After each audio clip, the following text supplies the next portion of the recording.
Bike রাখছি, এই যে এই পাশে বাইক রাখছি। আমি আজকেই আসছি নড়াইলে। আর এই যে এরা কিন্তু দেখেন ইন্ডিয়ান স্টাইলের যে মাহিন্দ্রা গাড়ি, মাহিন্দ্রা ইন্ডিয়ানই ওর। আর এটা কিন্তু আমাদের সার্বিক সহযোগিতা কাজী বদরুল সাহেবের জন্য থাকলো, সেই সাথে আপনাদের কাছে দোয়া চাচ্ছি, তার জন্য সবাই দোয়া করবেন। এবং আসলে সহযোগিতা বলতে আসলে মানসিক সহযোগিতা এখানে। আসসালামু আলাইকুম, আপনাদেরকে নড়াইল নুনখির কাজী অ্যাগ্রো ফার্মে স্বাগতম। এখানে একটা সুন্দর পরিবেশে সমন্বিত অ্যাগ্রো ফার্ম। এখানে গরু, হাঁস, মুরগি, ছাগল প্রতিপালন হয়, এখানে মাছ চাষ হয়। এখানে সব কিছু, এদের খাবার সব কিছু বায়ো ন্যাচারাল। আচ্ছা আচ্ছা, কোনো ধরনের কেমিক্যাল জাতীয় কোনো খাবার বা মোটা তাজা করার জন্য কোনো ধরনের মেডিসিন ব্যবহার করা হয় না, সম্পূর্ণ প্রাকৃতিক উপায়ে তৈরি। আসুন আমরা আমাদের খামারটি ঘুরিয়ে দেখাবো, ঘুরে দেখবো। এই খামারটা কত সাল থেকে শুরু হয়েছে? এই খামারটা শুরু হয়েছে 2017 সাল থেকে। 17 সাল থেকে। আচ্ছা দর্শক, আপনারা আমার সামনে যাকে দেখছেন উনি কিন্তু আমার বন্ধু কাজী বদরুল আলম, আমার নড়াইলের বন্ধু। আর আমরা কিন্তু এখন নড়াইলে আছি, এটা নড়াইল শহরের ঠিক উপকূলেই এই জায়গাটা, তাই তো? একদম কতটুকু ডিসটেন্স এখান থেকে 3 কিলোমিটার সামনে শহর। 3 কিলোমিটার সামনে শহর, 3 কিলোমিটার মধ্যেই আমরা আছি। তার মানে আমরা আজকে একটা এগ্রো খামার বাড়ি আমরা দেখব। এখানে আমাদের একটা ভবিষ্যৎ প্ল্যানিং আছে, যেটা হচ্ছে যারা আসলে শহরে থেকে অভ্যস্ত, যশোর শহর, নড়াইল, আশপাশে গোপালগঞ্জ, অন্যান্য আরও যে শহরগুলো আছে, খুলনা, এখানে মানুষ ডে লং প্যাকেজেও আসতে পারবে। এখানে ন্যাচারাল খাবার সব কিছু থাকবে, থাকার ব্যবস্থা থাকবে, এসি নন এসি রুমও ভবিষ্যতে থাকবে। তো এই প্ল্যানটা তার বেশ পরে, আরও পরবর্তীতে আমরা এটা শুরু করব। তো আজকে আমরা এখানে আসছি এবং তার খামারটা ঘুরে দেখব। আর আমার কাছে যেটা মনে হয়েছে, আসলে এই খামারটা আমেরিকার যে খামার বাড়িগুলো আমরা দেখি না, ঠিক সেই ধরনের। এই পাশের একটা পরিবেশ দেখেন, অনেক সুন্দর কিন্তু এই পাশটা, পুরা মাঠ, আমের বাগান, ওখানে আমের বাগান আছে। এই পাশে ওই যে এই পাশটাতে আম বাগান আছে মাঠের পাশেই, আবার গাছপালা, এই পাশে চাষবাস হচ্ছে। আর ঠিক তার সামনেই কিন্তু এই যে প্রস্তাবিত অ্যাগ্রো যে খামার, যেটা আমরা এই যে খামারে প্রবেশ করবো। চলো, এটা আমার বন্ধু, আমার ছোটকালের বন্ধু দুইজনা, কাজী বদরুল, আরো অনেক বন্ধু বান্ধব আছে আমার নড়াইলে। এটা আমাদের একদম বেঙ্গল, ব্ল্যাক বেঙ্গল দেশি ছাগলের। আমরা প্রথমেই কিন্তু খামার বাড়িতে ঢুকে, এটা ব্ল্যাক বেঙ্গল বদরুল, একদম ব্ল্যাক বেঙ্গল, অনেক সুন্দর তো, দেশি, একদম সম্পূর্ণ দেশি ছাগল, কোনো ধরনের কোনো সংকর জাত না। হ্যাঁ হ্যাঁ। এবার ঈদে তো তাহলে তোমার গরু ছাগলের ইয়ে ছিল না? হ্যাঁ, এবার ঈদে এবার কিনা হয়েছে, বেশ ভালোই, বেশ কিছু গরু বিক্রি করছি, নিজেও কুরবানি দিছি আলহামদুলিল্লাহ। এখানে আমাদের একদম ন্যাচারাল পরিবেশে ঢুকেই আমরা পুকুর দেখতে পাচ্ছি না? এখানে মাছ আছে, দেশি বিভিন্ন রকম মাছ আছে, রুই, কাতল, মৃগেল, হ্যাঁ, তারপরে কিছু দেশি মাছও এর মধ্যে আছে, এমনি থেকেই হয়। তো আমরা এখানে কেউ মাছের খাবারও ন্যাচারাল প্রাকৃতিকভাবে আমরা নিজেদের ইয়ে থেকে বানাই। কোনো ধরনের আমরা কেমিক্যাল জাতীয় বা কোনো ক্ষতিকর কোনো খাবার আমরা এখানে ব্যবহার করি না, যে দ্রুত মাছ বলে যাবে এই ধরনের কোনো খাবার আমরা ব্যবহার করা হয় না। আমাদের হাঁসও দেখতে পাচ্ছেন না? হ্যাঁ, একদম এই হাঁস, এইগুলো একদম দেশি হাঁস, ক্যাম্বেল হাঁস বলে। এরা অনেকগুলো প্রত্যেক দিন যখন ডিম, এখন তো ছোট, বড় হয়ে ডিম পারলে প্রতিদিন এরকম অনেকগুলো ডিম হয়, যেটা আমাদের পারিবারিকভাবে আপাতত আমাদের মিটে যায় চাহিদা। আমরা এটা ভবিষ্যতে আস্তে আস্তে বাণিজ্যিকভাবে করার চেষ্টা করব। আচ্ছা আচ্ছা, এটা আসলে যে প্ল্যানিং, বদরুলের যেটা প্ল্যানিং, সেটা হচ্ছে ভবিষ্যতে এটাকে আর কি একটু ট্যুরিজম কেন্দ্রিক করা, প্লাস এগ্রো ট্যুরিজম, যেটা এই যে রাজহাঁস আছে, এরাও অনেক বাচ্চা দেয়, ডিম দেয়, বড় বড় ডিম হয় রাজহাঁসের। এটা রাজহাঁসের ইয়ে।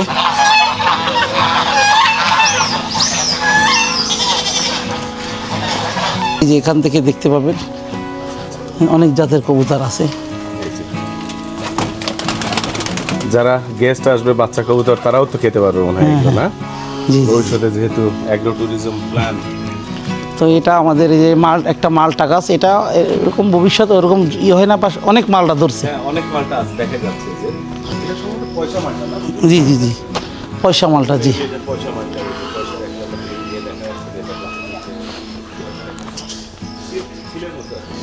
আর এগুলো আমাদের দেশি খামার, দেশি গরুর খামার, কোনো ধরনের কোনো মানে সম্পূর্ণ দেশি গরু। এটা এই যে এটার বাচ্চা হবে, এটা একটা মা গরু, এটা একটা মা গরু, পেশা আর বেশ কিছু গরু অনেক সময় নিজেরা কোরবানি দিছি, বিক্রি হয়েছে। এখন খামার আবার আমরা 1-1.5 মাস পর থেকে আবার গরু উঠানো শুরু করব। আগামী ঈদের জন্য। আগামী ঈদের জন্য আর কি। এখানে কি সব দেশি গরুই বেশি করা হচ্ছে বদরুল? এখানে ম্যাক্সিমামই দেশি গরু। এবার যে ষাঁড়গুলো বেরোইছে কোরবানির জন্য সব দেশি যে ষাঁড় ছিল। কিন্তু এখানে অনেক ভালো লাগছে, এই পাশে একটু দেখে যাও বদরুল। হ্যাঁ, আমার কাছে কিন্তু খুব ভালো লাগছে। আমি যখন প্রথমে এই খামার প্রজেক্টে আসছি, তখন এই জায়গাটা এখানে কিন্তু যে বাতাস বা যে নির্মল যে পরিবেশ, এই যে সামনেই মাঠ, এই জায়গাটায় কিন্তু অনেকেই আসেন, ঢাকার অনেক গেস্টরা আসলেও কিন্তু এখানে বসেন এই জায়গাটায়। আমরা আজকে এখানে বসে আম খাইলাম, স্প্রাইট খাইছি, ঠান্ডা পানি, আরও অন্যান্য অনেক খাবার। দুপুরে আমাদের খাবারের আয়োজন হচ্ছে এই খামার বাড়িতে। আর আর এই যে ঠিক এই বসার জায়গার এই পাশটা থেকে কিন্তু আমরা পুরো মাঠ এরিয়াটা কিন্তু এখান থেকে দেখতে পারি। আর ওর যে এগ্রো খামার প্রকল্পটা কিন্তু অনেক বড়, বাউন্ডারি করা আছে ওই পাশটাতে, এই যে দেখা যাচ্ছে বাউন্ডারি। আর আমরা এখন একটু তাহলে একটু ভিতর দিকে একটু ঘুরে দেখি। আর এই বসার জায়গার এখানে কিন্তু একটা করমচা গাছ কিন্তু আমরা দেখতে পাচ্ছি। এই যে অনেক সুন্দর সুন্দর করমচা ফুল করমচা আপনাদেরকে একটু দেখাই। এই যে করমচা কিন্তু আমি এখান থেকে পেড়েই কিন্তু খাচ্ছি। এই যে এই হচ্ছে করমচা। করমচা খাওয়ার মতো কোনটা বদরুল? এই যে কোনটা? এগুলো খাওয়া যাবে, এগুলো সবই খাওয়া যাবে না? এই যে এটা, এই যে বড় বড় আছে। একটা আছে। এই করমচাটা কিন্তু আমি এখন খাবো। এটা এই যে করমচা পারলাম, এখন কিন্তু তাই এটা দিয়ে কষ বের হবে। এই যে এটা দিয়ে কিন্তু কষ বের হবে, খুব ভিটামিন সি। এটা হচ্ছে হ্যাঁ ভিটামিন সি কিন্তু। আর এটা কিন্তু আমি তাজাই খাবো এটা নাকি? তুমি এটা হ্যাঁ, খাওয়া বদরুল? আমি খাইছি। আপনি তো খাইছো। আবার বদরুলের ছেলে আছে ইয়াসিন খেলো কিছুক্ষণ আগে।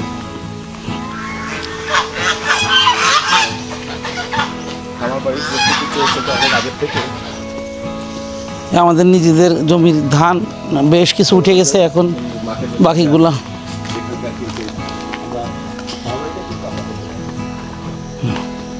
আমাদের এখানে আর একটা গোয়াল আছে, যে গরু রাখার জন্য একটা শেড। এই যে গরুর খাবার এখানে থাকে। এখানে আরও আমাদের এখানে সবেদা গাছ আছে, বিভিন্ন আমের গাছ আছে, কাঁঠাল গাছ, অনেক বাগান, মানে অনেক বাগান আছে।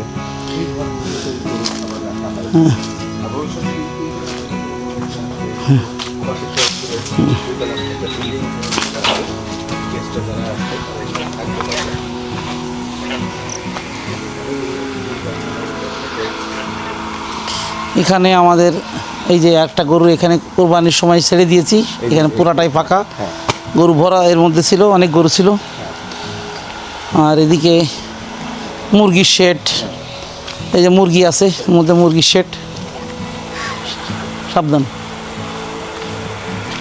মুরগির শেড এটা। এখানে এটা রাজহাঁস বা হাঁস থাকে এখানে, মজালি মনে হয়। এখানে আমাদের হ্যাঁ রাজহাঁসের শেড, তারপর পাশে মুরগি আছে এই পাশটাতে না?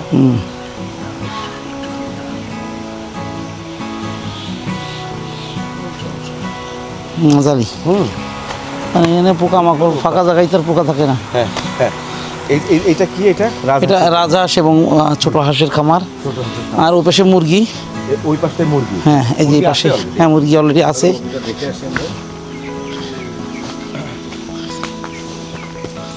মুরগি খাবার খেয়ে রেস্ট করতেছে। এই যে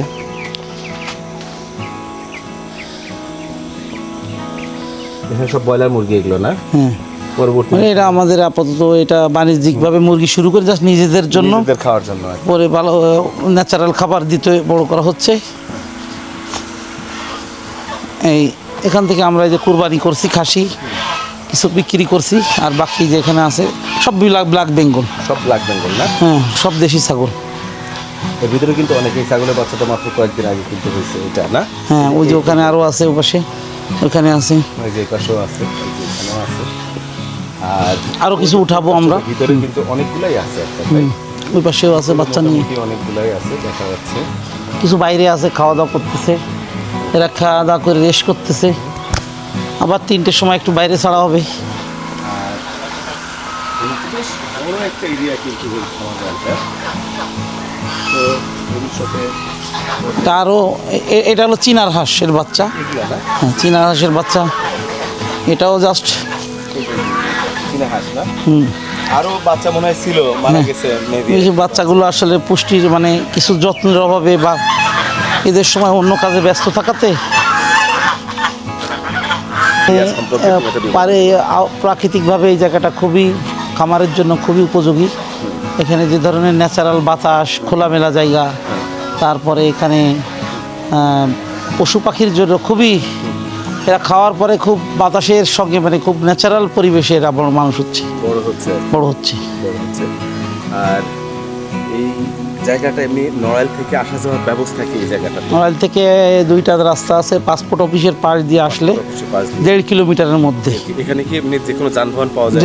যানবাহন আছে, ইজি বাইকে আসা যাবে ভিতরে। আর নিজস্ব গাড়ি থাকলে, যে আমার গাড়িতে আমি নিজে আসছি, আচ্ছা আচ্ছা, এই গাড়ি চলে আসছে মানে তো যে কেউ আসতে যে পারে, কেউ আসতে পারবে আর কি। হ্যাঁ মোটরসাইকেল তো ইজি আসে সবসময়। পাসপোর্ট অফিসে ওখান থেকে এখানকার ভাড়াটা কেমন হবে? এখান সর্বোচ্চ 10 থেকে 15 টাকা। আর এই গ্রামের নামটা কি? নুনক্ষীর পূর্বপাড়া। আমি দেখলাম যে সাতবাড়িয়া না কি জানো, সাতঘরিয়া তো মুলিয়ার ওই ওদিকে, পাশে আর কি, মুলিয়ার ওই পাশে। এটাকে নুনক্ষীর, একদম নুনক্ষীরের মাঝখানে যেটা বলে। তার মানে পাসপোর্ট অফিস থেকে এখানে ডিরেক্ট চলে আসতে পারবে আর কি, যে কেউ চলে আসতে পারবে। আর আমরা দর্শক, আমার বন্ধু যে বদরুল, তার খামার বাড়িটা কিন্তু আমরা দেখছিলাম। বাগান বাড়ি কিন্তু তার ছোটোকাল থেকেই তার পছন্দ। সে ছোটোকালেই তার আচরণও এমন ছিল। তার বাড়িটাও, শহরের বাড়িটাও অনেকটা গোছানো বা এই ধরনের স্বপ্ন শখ তার অনেক দিনের। আমার কাছে, আমি যখন আসলে এই বাড়িটাতে আসি তখন আমার দেখেই খুব ভালো লাগছে, তাই চিন্তা করছি আপনাদেরকে এই টোটাল এগ্রো প্রকল্পটা ঘুরে ঘুরে দেখাবো। এখানে এই বাড়ি দেখাশোনার জন্য বা এই খামার দেখাশোনার জন্য কিন্তু একজন আছেন, যিনি এখানে দায়িত্বে আছেন। এখানকার পশু পাখি, মাছ, তাদের দেখাশোনা, এই পুরো বাড়িটাকে একটু দেখে রাখা। ওই পাশে তার আরেকটা আছে, ওইটাকে কি বলে বদরুল? ওইটাকে বলে হচ্ছে তোমার ঘের। ওইটা আরেকটা আছে, খামার হাউস, ওইটা কিন্তু আরেকটা আছে। আমরা কিন্তু ওইটাও ঘুরে ঘুরে আমরা কিন্তু দেখবো আজকে, একই ভিডিওতে আমরা আপনাদেরকে দেখাবো, দুইটাই দেখাবো। আর নড়াইলবাসী বা যশোরের যারা আছেন, আমারও আপনাদের প্রতি একটা ইনভাইটেশন, দাওয়াত থাকবে। আপনারা ভবিষ্যতে যারা শহরেই যারা বসবাস করছেন পরিবার নিয়ে, এখানে যখন আসবেন আপনারা কিন্তু খুব ভালো একটা গ্রামীণ অনুভূতি নিয়ে কিন্তু এখান থেকে যেতে পারবেন। বিশেষ করে এখানে বসে, আপনার এরকম জায়গায় বসে, এখানে আমরা আরও হয়তো বা বসার জায়গা করবে আর কি বদরুল, এখানে আরও বসার জায়গা করবে। এখানে ঘর উঠবে, এসি নন এসি ঘরের ব্যবস্থাও থাকবে। আপনারা এখান থেকে কিন্তু যেমন মাছগুলো কিন্তু আপনারা এখান থেকে লাইভ ধরতে পারবেন। টিকিটের ব্যবস্থা থাকবে, হুইল দিয়ে কিন্তু আপনারা ধরতে পারবেন। শহরে কিন্তু আপনারা যারা থাকেন তারা কিন্তু অনেকেই মাছ ধরার ইচ্ছা থাকলেও কিন্তু ধরতে পারেন। এখান থেকে রুই, কাতল যেটাই হোক আপনারা এখান থেকে ধরতে পারবেন। ও যেটা বললো, এখানে সম্ভবত বারবিকিউর ব্যবস্থাও করবে। তো এই ধরনের অনেক ব্যবস্থা থাকবে। লাইভ কিচেন থাকবে, লাইভ হচ্ছে আপনার চিকেন বা অন্যান্য আরও যে খাবারগুলো আছে এগুলো কিন্তু আপনার লাইভ এখানে নিজেই ধরতে পারবেন, নিজে রান্নাও করতে পারবেন। আবার চাইলে এখানে লোক থাকবে, সেও আপনাদেরকে রান্না করে দিতে পারে। তো এই ধরনের এগ্রো ট্যুরিজম প্রকল্পর ইচ্ছা তার আছে, হয়তোবা খুব শীঘ্রই এটা বাস্তবায়নের দিকে যাবে। নড়াইলবাসীর প্রতি আহ্বান থাকবে, আপনারা যারা শহরেই থাকেন একবার এখানে আসবেন, ঘুরে যাবেন, দেখে যাবেন, জায়গাটা ভালো লাগবে। বিকেলের সুন্দর পরিবেশ, এই যে আমাদের সামনে যে মাঠ, বিকেলটা কিন্তু এই মাঠ কিন্তু অন্যরকম একটা সৌন্দর্য বা অন্যরকম একটা সুন্দর মুহূর্ত তৈরি করে বিকেলবেলায়। যে মাঠের পরের যে প্রান্ত, যে গ্রাম, দেখতেও সুন্দর লাগে। এখান থেকে আপনারা দেখছেন যে আমার কাছেও কিন্তু মনে হয়েছে প্রথমে যে আমি আসলে আমেরিকান যেই এগ্রো খামার বাড়িগুলো আছে, যদিও আমি আমেরিকায় যাই নাই, বাড়িঘর খামার বাড়িগুলো কিন্তু একই রকম। তো ওই ধরনের একটা চিন্তাভাবনা বা ওই রকম গ্রামে আসবে, থাকবে, খাবে, এখানে সময় কাটাবে, তার থেকেই এই উদ্যোগটা তার। আর এই যে আপনার আন্ডারে আরও লোক আছে না, ওই যে ওই পাশে কাজ করছে, তারা হয়তো তাদের খাবার আপনি আয়োজন করতেছেন খাবার। তো এখানে যদি গেস্ট আসে তাদেরকে আপনি আপ্যায়ন করতে পারবেন? কি ধরনের আপ্যায়ন করবেন আপনি বলেন, দাওয়াত দেন তাদেরকে, দেন কি খাবে বলেন, ধরেন সেই ধরনের খাবার, কি মানে কি খাওয়াইতে পারবেন আপনি বলেন, যে আপনি এটা পারবেন। দেশি বিদেশি সবই খাবার, সব খাবার খাওয়াইতে পারবেন। তো দর্শক, আপনারা কিন্তু শুনছেন, আলম ভাই কিন্তু খুবই আন্তরিক। আপনারা আসলে এখানে থাকবেন, এখানে মাছ ধরবেন, বিকেলে আপনার বাচ্চারা খেলাধুলা করবে, আর এখানে কিন্তু রান্না হবে। সারাদিন ডে লং প্যাকেজ এখানে করবেন এবং সন্ধ্যার মধ্যে কিন্তু আপনার সেফটি, সিকিউরিটি, নিরাপত্তার সাথে সপরিবারে আপনারা কিন্তু ফেরত যেতে পারবেন। তো সবাই কিন্তু দাওয়াত করেন, আলম ভাই আসবেন, সবাই আসবেন। হ্যাঁ, নড়াইলবাসী যারা আছেন তো সবাই এখানে আসবেন, আমাদের খামারটা ঘুরে দেখে যাবেন একবার। জি, ধন্যবাদ আলম ভাই। কাজী বদরুল আলম সাহেব, যিনি আমার বন্ধু, মানে বলার কিছু অপেক্ষা রাখে না, আর কি। আসেন তখনই বুঝতে পারবেন যে কেমন অনুভূতি বা ফিলটা? তবে এটা এই বর্ষার সিজনের শেষ দিকে আসলে আসার জন্য পারফেক্ট টাইম। আর বর্ষার সময় একটু এখানে রাস্তাঘাট একটু ভেজা থাকে, স্যাঁতসেঁতে থাকে, তারপরেও আসা যাবে না তা না। তবে বর্ষা সিজন গেলে শীতের আগে এবং শীতের মাঝামাঝি আসলে সবচেয়ে ভালো। সবচেয়ে ভালো। তো এই বলে আমি আমার বক্তব্য এখানে শেষ করছি। আল্লাহ হাফিজ, আসসালামু আলাইকুম। ধন্যবাদ। তো দর্শক, আমি আছি ভিডিওর ব্যাকগ্রাউন্ডে আছি আমি। আজ এই পর্যন্তই, সবাই ভালো থাকবেন। আর নড়াইলে আমি আছি আজকে, কালকে 1-2 দিন থাকবো আমি, তারপর ঢাকার দিকে চলে যাব। পরবর্তীতে হয়তো এখানে আমি আবার আসব, সেই সময় আবার আপনাদেরকে দেখানোর চেষ্টা করব। সবাই ভালো থাকবেন, দেখা হবে অন্য কোনো ভিডিও ব্লগে। তো আমরা তার কিন্তু খামার প্রজেক্ট দ্বিতীয় যেটা, সেটাও কিন্তু দেখতে চলে আসছে অলরেডি। এই দুইটা কিন্তু পাশাপাশি, ঠিক এই পাশে আর এই পাশে, মানে দুইটা ঠিক পাশাপাশি। এখানে পুরা জায়গাটাই কিন্তু ওর। এই যে এই পাশে প্রায় 1 বিঘা 2 বিঘা পরিমাণ সমান জায়গা ওই পাশে আছে। আর এই যে মাটি দিয়ে ভরাট করা হচ্ছে, এগুলো কিন্তু সবই ওর। এই যে এখানে আমার বাইক রাখছি, এই যে এই পাশে বাইক রাখছি, আমি আজকেই আসছি নড়াইলে। আর এই যে এরা কিন্তু দেখেন ইন্ডিয়ান স্টাইলের যে মাহিন্দ্রা গাড়ি, মাহিন্দ্রা ইন্ডিয়ানই ওর। আর এটা কিন্তু অটো গাড়িতে ভরাট করা হচ্ছে। এই তো আমরা ওর গাড়ি কিন্তু দেখতে পাচ্ছি যে এই গাড়ি দিয়ে কিন্তু দেখেন এই ট্রলি, বড় বড় ট্রলি বা মাটি বালি আনা নেওয়া করে যে গাড়িগুলা, সেই গাড়িগুলোর মতোই কিন্তু এগুলো দেখেন। এগুলো কিন্তু দেশেই তৈরি, এই গাড়িগুলা কিন্তু হাইড্রোলিক কিন্তু এটা।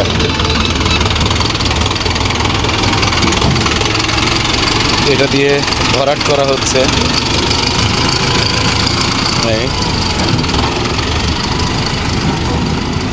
গাড়িটা অনেক ভালো লাগলো আমার কাছে, চমৎকার একটা গাড়ি। এগুলো কিন্তু, এই গাড়িগুলো কিন্তু আমাদের দেশে বিশেষ করে এই অঞ্চলে কিন্তু অনেক বেশি। চুয়াডাঙ্গা, সাতক্ষীরা, যশোর, এই অঞ্চলে এই গাড়িগুলোর ব্যবহার কিন্তু অনেক বেশি। ওই যে ক্যাট যে ভেকুগুলো আছে ওগুলো দিয়ে না করে কিন্তু এই গাড়ি কিন্তু ভরাটের কাজ করতেছে এই গাড়িগুলাই। এই যে এখানে মনে হয় পানি বা ড্রিঙ্কস খাওয়ানো হচ্ছে গাড়ির ড্রাইভারকে। এই যে বদরুল আছে সামনেই। এই কি হচ্ছে এখানে বদরুল? ভরাট ভরাট। সামনে ঘের, ছাগলের দেশি ব্ল্যাক বেঙ্গল পালনের জন্য বড় আকারে শেড করা হবে। আর ও পাশে যে আম বাগান আছে, এটা ওটা তোমার? কাজী আকরাম। এখানে যে ফাঁকা জায়গা দেখা যাচ্ছে তাল গাছ পর্যন্ত, এই যে খোলা যত, এখানে বর্ষার সময় যাতে পানি না বেঁধে থাকে খামারের জন্য অসুবিধা। এই যে এখানে আমি নিজস্ব তত্ত্বাবধানে ঘাস লাগিয়েছিলাম। আচ্ছা আচ্ছা। এখানে মাটি ভরাটের কারণে এগুলো একটু নষ্ট হয়েছে, আবার এখানে একটু মাটি দিয়ে উঁচু করে আবার ঘাস পুনরায় বপন করা হবে। বাড়িটাও তো তোমার জায়গা? হ্যাঁ, এই পুরো এই খামারের আওতায়। এই খামারের বাড়িটা সব এরা আমাদের এই চায়না থেকে আনা, এখানে ওই যে গাড়িগুলো কন্ট্রোল করার জন্য।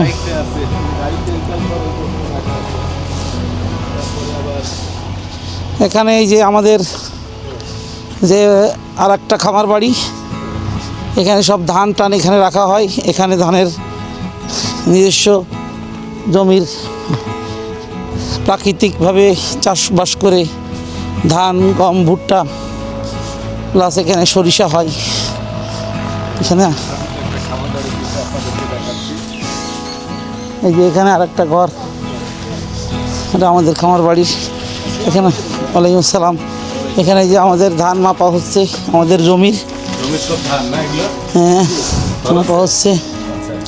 এটা হলো ধান রাখার ঘর। এবং শুধু ধান নাই, খামারের যত প্রয়োজনীয় যে ড্রাম, তেলের ধান সব কিছু রাখা হয় এই ঘরটা। এই জন্য একটা গোডাউন ঘর। অনেক ধান দেখতে পাচ্ছি বুঝলেন। ওই যারা চাষবাস করছে ওনাদেরও আছে, আমাদেরও আছে, সব মিলে। এটা কি ধান? এটা কত ধান? এটা ধানের নাম কি? এটা হলো আপনার রড মিনিকেট। জি হ্যাঁ, কুষ্টিয়ায় আছে এটা। এটা খুব ভালো ধান, নাকি চাল ভালো হয়, না? গুণমানের ভাত খাইতে ভালো হবে। হ্যাঁ, খুব সুন্দর হবে। হ্যাঁ, আপনাকে ধন্যবাদ। সুন্দর হবে রড মিনিকেট। এটা বিঘা প্রতি কত হয়? 25 মন নাকি আরো বেশি, কম বেশি? 25 মন। হ্যাঁ, 25-30 মন এরকম হয়। আচ্ছা আচ্ছা, 25-30 মন হয় না? বিশেষ ব্যক্তি দেখতে পাচ্ছেন, দুজন আমার বন্ধু। মাজেদুল, এদিকে তাকাও। আমরা ছোটকালের বন্ধু মাজেদুল এবং আমি। আর এই যে বদরুল, আমরা তিনজন বন্ধু।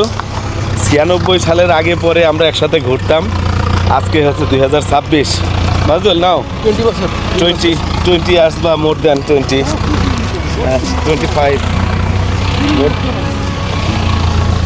তুমি আমাদের ইয়ে সম্পর্কে, এই জায়গা সম্পর্কে একটু বিবরণ দাও মজদুল। আসলে এই জায়গাটা হচ্ছে নুনখিরে, নয়লের নুনখির মৌজার একটা জায়গা, হ্যাঁ হ্যাঁ যেখানে আমাদের বন্ধু বদরুল সাহেব উনি বাংলাদেশের আর্থসামাজিক প্রেক্ষাপট উন্নয়নের জন্য একটা গরুর খামারের জন্য বা কৃষি খামারের জন্য, এগ্রো খামারের জন্য প্রস্তুতি নিচ্ছে। যদিও অনেক দিন আগে থেকেই আমাদের ছোটোবেলা থেকেই একটা প্রোগ্রাম ছিল আমরা বড়দের ছাগলের খামার করব।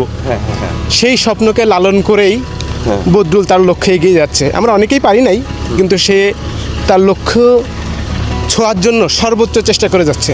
ছাগল থাকবে যারা স্বাধীনভাবে এখানে চরে খেয়ে ফেলতে পারবে। এমনি সাধারণত দেখা যায় যে খামারগুলোতে বিভিন্ন প্রকার কেমিক্যাল মিশ্রিত খাবার দিয়ে তৈরি করা হয়, কিন্তু আমরা চেষ্টা করবো একবারে 100% অর্গানিকভাবে যে খাবারটা তৈরি করা যায়, প্রাকৃতিকভাবে পুরোটা খাবারটা গোষ্ঠটা তৈরি হবে। আর আমরা চেষ্টা করব আমাদের সর্বপ্রথম আমাদের নয়লের গোশের চাহিদা মেটাইতে। হ্যাঁ, মিট প্রসেস, যে ফুড হোক, ফিশ হোক, যেটা হোক, আমরা আগে নয়লের খাবারের ব্যবস্থাটা নয়ল থেকে চাহিদাটা শুরু করব। এরপরে আমরা চেষ্টা করবো অন্য অন্য জেলাগুলোতে এক্সপোর্ট করতে, এবং ইন ফিউচারে আমরা চেষ্টা করবো এটাকে আন্তর্জাতিক পর্যায়ে আন্তর্জাতিক মান নিয়ন্ত্রণ করে আন্তর্জাতিক মান যেভাবে প্রসেস করা হয় আমরা সেইভাবে যাওয়ার চেষ্টা করব।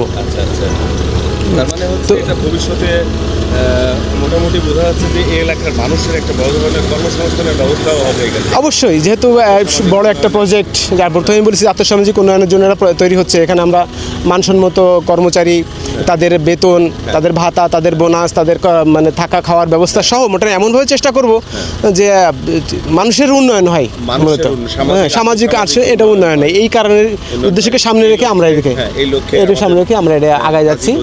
যিনি নয়লের কৃতি সন্তান আমার সামনে আছেন, আমার শ্রদ্ধেয়, আমরা চাইল্ডহুড ফ্রেন্ড, এবং ও অনেক কিছু করতে পারছে যেটা বদরুল বলছে আর কি, মাজেদুল বলছে যেটা কথার ফাঁকে হয়তো আমরা অনেকেই পারি নাই, কিন্তু তার স্বপ্নকে সে বাস্তবায়ন করার লক্ষ্যে সে এগিয়ে যাচ্ছে। তা আমাদের সার্বিক সহযোগিতা থাকবে তার এই স্বপ্ন বাস্তবায়নের পক্ষে যতটুকু মানে যে যতটুকু আমরা পারি, যার জায়গা থেকে আমরা প্রত্যেকের জায়গা থেকে জায়গাতে ইয়ে করবেন, আর চেষ্টা করবেন দেশি জিনিস, দেশি খাবার খাইতে আর কি। পাশাপাশি আমরা আরেকটু আসলে সরকারিভাবেও আমরা একটু পৃষ্ঠপোষকতা আশা করি এই ধরনের উদ্যোগ বা এই ধরনের।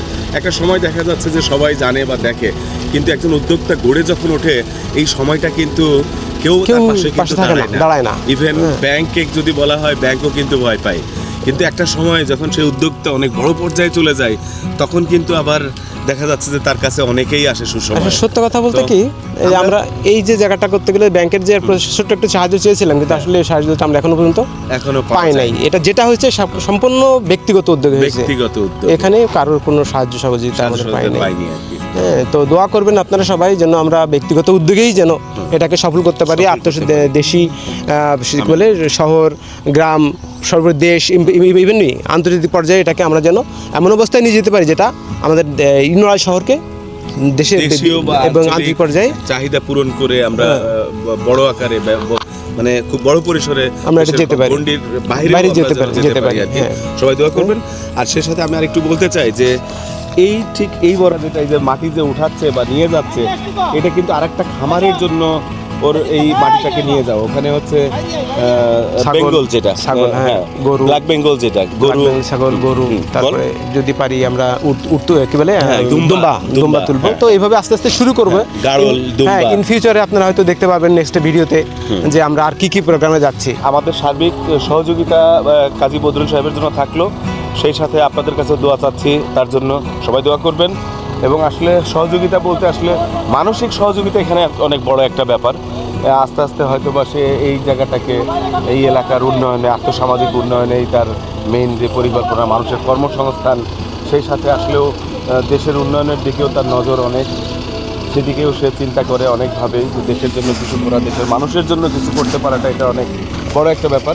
তো আজকের ভিডিও এই পর্যন্তই। ভবিষ্যতে আমরা চেষ্টা করব এই প্রকল্পের পর্যায়ক্রমে বিভিন্ন ধরনের ভিডিও আমার ভিডিওর মাধ্যমে আপনারা দেখতে পারবেন। আর্থিক সহযোগিতা কারো প্রয়োজন নেই, জি, জি। দেশি পণ্য ব্যবহার করুন, দেশকে উন্নত করুন, দেশকে ভালোবাসুন। দেশকে ভালোবাসুন, এটাই। আর যে মাজেদুল কিন্তু আমরা একসাথে ছোটকালে নামাজ পড়ছি, কিন্তু আমরা একই মসজিদে আমরা ভোরবেলায় নামাজ পড়তাম বাচ্চাকালে, তখন বললো আজকে 25-30 বছর আগে। আজও কিন্তু আমরা এই বদরুলেরই এই পাশটাও একটা মসজিদ করে দিছে মানুষের জন্য, এলাকার মানুষের জন্য। ওখানে আমরা আজকে কিন্তু নামাজ আদায় করলাম, একই সাথে 3 জন কিন্তু আমরা আসরের নামাজ আদায় করলাম। আসরের পরবর্তীতেই কিন্তু আমরা ঠিক এই জায়গাটাতে অবস্থান করছি। তো সবাই ভালো থাকবেন, আজ এই পর্যন্তই, দেখা হবে অন্য কোনো ভিডিও ব্লগে।